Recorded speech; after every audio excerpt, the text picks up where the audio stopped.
اور کوئی بھی تبصرہ کرنے سے پہلے حقائق کو سمجھ لینا چاہیے۔ اس معاملے میں وزارت خارجہ نے بدھ کو ایک بیان جاری کر کے کہا کہ سنسنی خیز سوشل میڈیا ہیش ٹیگ اور کمنٹ سے لبھانے کا طریقہ خاص کر جب مشہور ہستیوں اور دیگر لوگوں کے ذریعے کیا گیا ہو تو یہ نہ تو صحیح ہے اور نہ ہی ذمہ دارانہ ہے۔ دریں اثنا کسانوں نے 6 فروری کو بھارت بند کا اعلان کر دیا ہے۔ کسان مورچہ کا کہنا ہے کہ 6 فروری کو دوپہر 12 بجے سے 3 بجے تک چکا جام کیا جائے گا۔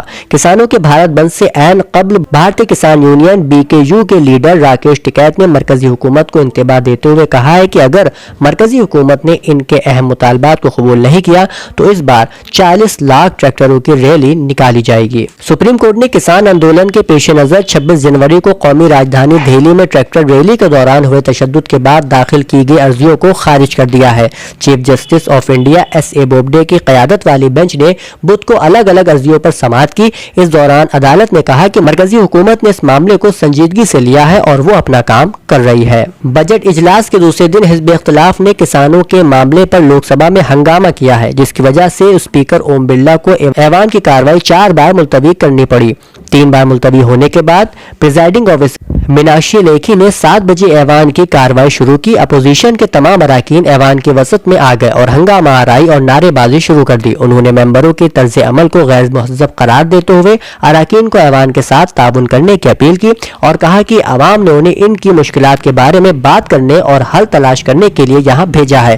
انہوں نے ممبروں کو بار بار اپنی جگہ جانے کی اپیل کی، لیکن اپوزیشن ممبران نعرے بازی اور شور شرابہ کرتے رہے۔ اودنامہ میں شائع جہانما خبروں کی اہم اطلاع کے مطابق میانمار پولیس نے معزول رہنما آنگ سان سوچی کے خلاف غیر قانونی طور پر مواصلاتی آلات کی درآمد کے الزامات عائد کر دیے ہیں۔ غیر ملکی خبر رساں ادارے رائٹرز کے مطابق انہیں تفتیش کے لیے 15 فروری تک حراست میں رکھا جائے گا۔ پولیس نے 75 سالہ آنگ سان سوچی کے خلاف لگائے جانے والے الزامات کی تفصیلات کو عدالت میں پیش کرتے ہوئے استدعا کی کہ دارالحکومت میں ان کے گھر کی تلاشی کے دوران 6 واکی ٹاکی ریڈیو ملے ہیں۔ انہوں نے عدالت کو بتایا کہ یہ ریڈیو غیر قانونی طور پر درآمد اور بغیر اجازت استعمال کیے گئے تھے۔ مذکورہ دستاویزات میں گواہوں سے پوچھ گچھ کرنے، شواہد کی درخواست کرنے اور مدعا علیہ سے پوچھ گچھ کے بعد قانونی مشورہ لینے کے لیے آنگ سان سوچی کی نظر بندی کی درخواست کی گئی ہے۔ خیال رہے کہ میانمار میں فوج نے 1 فروری کی صبح جمہوری طور پر منتخب حکومت کے خلاف بغاوت کرتے ہوئے اقتدار پر قبضہ کر لیا تھا اور آنگ سان سوچی اور ان کی جماعت نیشنل لیگ فار ڈیموکریسی یعنی NLD کے دیگر رہنماؤں کو حراست میں لے لیا تھا۔ دوسری طرف شائع خبر میں امریکہ کے سابق صدر ڈونلڈ ٹرمپ کے خلاف سینیٹ میں آئندہ ہفتے شروع ہونے والے ٹرائل سے قبل ان کے وکلاء اور مواخذے کے منتظمین ڈیموکریٹک ارکان کے علیحدہ اپنے دلائل پیش کیے۔ منگل کو سینیٹ میں ڈیموکریٹک پروسیکیوٹر نے سابق صدر کے خلاف 77 صفحات پر مشتمل چارج شیٹ پیش کی، جس میں ٹرمپ پر مختلف الزامات عائد کیے گئے تھے۔ تاہم سابق صدر کے وکلاء نے ڈیموکریٹک ارکان کے الزامات مسترد کرتے ہوئے سینیٹ میں کارروائی کی آئینی حیثیت پر سوال اٹھائے ہیں۔ بتا دیں سینیٹ میں 9 فروری کو سابق صدر ٹرمپ کے خلاف ٹرائل شروع ہوگا۔ امریکہ سے متعلق دوسری اطلاع میں بتایا گیا ہے کہ امریکی صدر جو بائیڈن کی جانب سے اقتدار سنبھالنے کے 2 ہفتے بعد ترکی کے صدر طیب اردوغان اور امریکی صدر کے اعلیٰ مشیروں کے مابین پہلا باضابطہ رابطہ ہوا ہے۔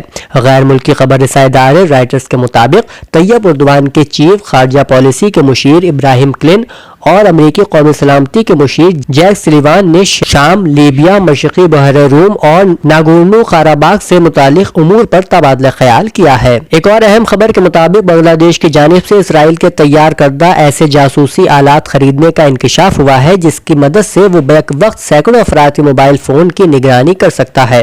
الجزیرہ کی رپورٹ کے مطابق دستیاب دستاویزات اور بیانات سے معلوم ہوا ہے کہ بنگلہ دیش کی فوج نے بینکاک میں مقیم ایجنٹ کو استعمال کرتے ہوئے اسرائیل سے سامان خریدا اور بنگلہ دیش کے فوجی انٹیلیجنس افسران کو اسرائیل کے انٹیلیجنس ماہرین نے ہنگری میں تربیت دی۔